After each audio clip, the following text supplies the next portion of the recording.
So now let's get into the essential vocab dealing with angles. We'll be dealing with these a lot in this class. So I am made up of two different rays with the same endpoint. So remember, a ray has an endpoint and then extends. I will do this in the picture. Starts with an endpoint, extends infinitely long. All right, but this has two rays that share an endpoint. All right, that is known as an angle. That shared endpoint right there, that is known as the vertex. Okay? And an angle, let me label this, is going to be labeled like that. All right? And we could name this in several different ways. We could name this as angle, that's the angle sign, angle ABC, because I'm starting at A, then I'm going to B, then I'm going to C. All right, I could name this as angle CBA if I'm going clockwise, reading this from C to B to A. Or in this case, I could also name this as angle B. I could name it by just the vertex because when I say angle B, I know I'm talking about this angle right here. Okay? I can't always call it by its vertex, but in this case I can because when I say angle B, you know automatically what angle I'm talking about. Now with the measure of our angles, just with line segments, how it's a little different notation.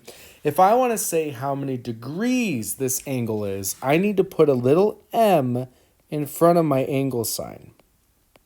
This is going to say the measure of angle ABC. Or I could also say the measure of angle CBA or the measure of angle B. Okay? So we can't say an angle equals a number unless if it's got that m in front because it's saying the measure of this angle is equal to however many degrees. Okay? Let's get into some specific types of angles now. I'm an angle measuring less than 90 degrees. This is known as an acute angle.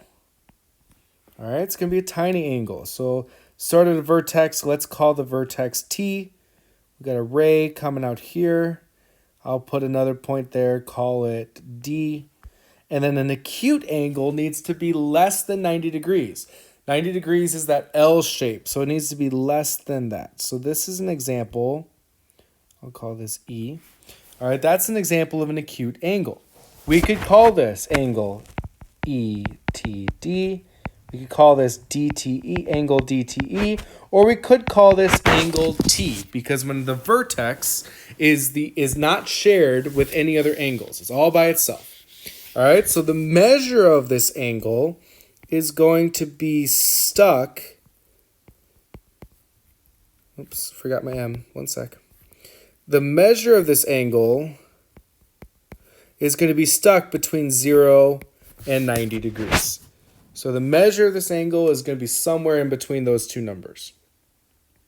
What about an angle measuring between 90 and 180 degrees? That's known as an obtuse angle. So this angle is going to be bigger than 180 degrees. Bigger than 90, but less than 180. So it's got to be bigger than that right angle we're familiar with. So I'm going to just name it ABC. We can name it three different ways.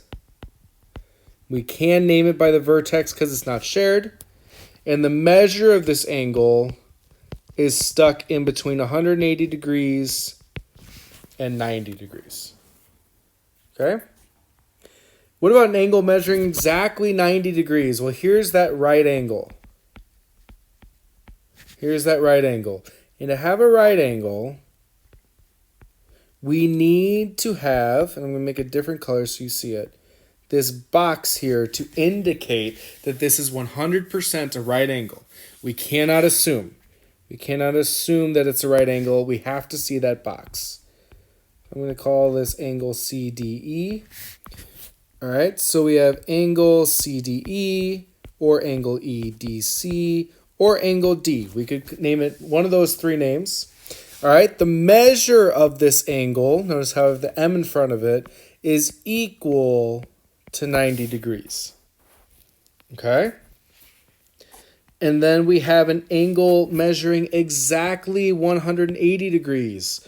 Well, 180 degrees is a straight line, therefore this is called a straight angle. And all it is a straight line with 3 points on it. That way we could name this angle. All right? The angle here is 180 degrees. So we could name this angle ABC, angle CBA, or angle B because the vertex is not shared.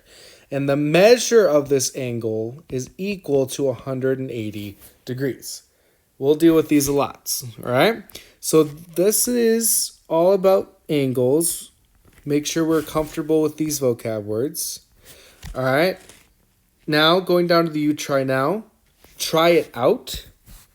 Okay, pause the video here, try those problems, and then unpause to see the work.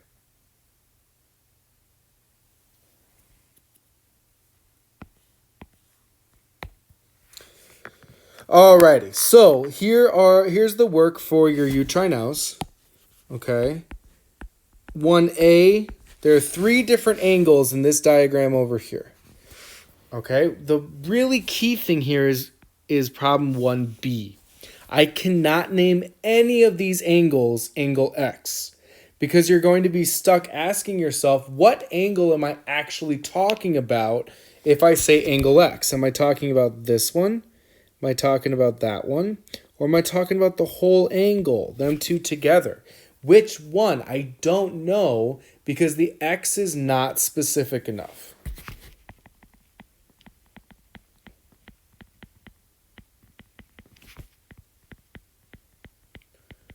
So just make sure you're understanding what angles, what the names of the angles are, how you can name them appropriately. Okay, so we have to, in this case, name them using 3 letters going in a clockwise or a counterclockwise fashion. All right, and then number 2 deals with a protractor.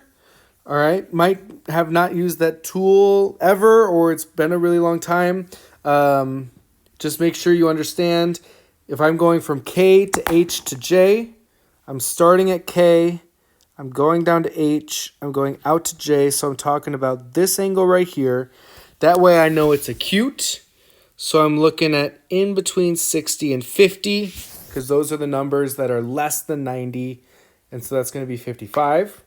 As opposed to GHK, I'm starting at G, going to H, going up through K, so I'm talking about this obtuse angle here.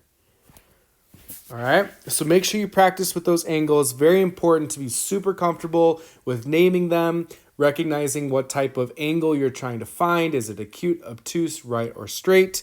Let me know if you have any questions. Other than that, have a fantastic day.